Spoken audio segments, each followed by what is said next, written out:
Ok, aujourd'hui je vais continuer sur le sujet dont j'ai parlé hier.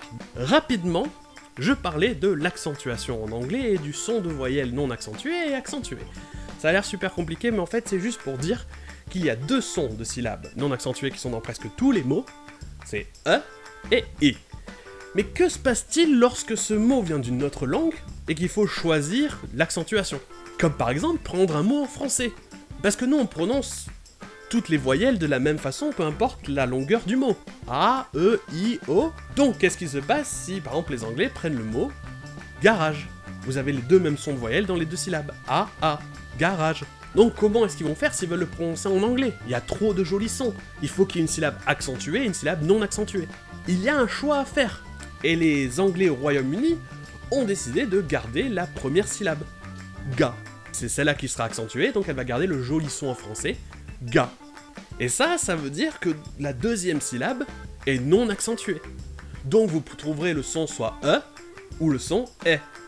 Et comme beaucoup de mots qui finissent en A, G, E, ils ont décidé de garder le son E.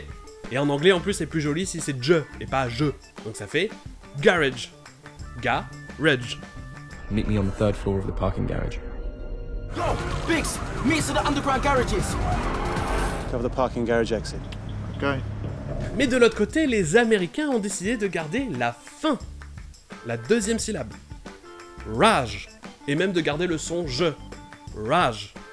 Donc ça veut dire que la première syllabe n'est pas accentuée, donc vous trouverez le son E ou E. Et ici, le plus joli, c'est E. Ce qui donne garage. Do you remember the one in the garage? He's headed for the garage. Lock down the bridge. I'm gonna pull in the parking garage and I'll wait.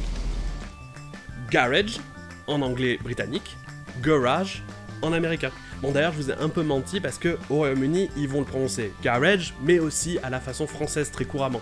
Garage, en gardant les deux syllabes. Mais par contre, ça fait pas un mot anglais, on sent que c'est un mot qui vient d'une autre langue. Garage. And not a cheap posy from a garage forecourt. À demain!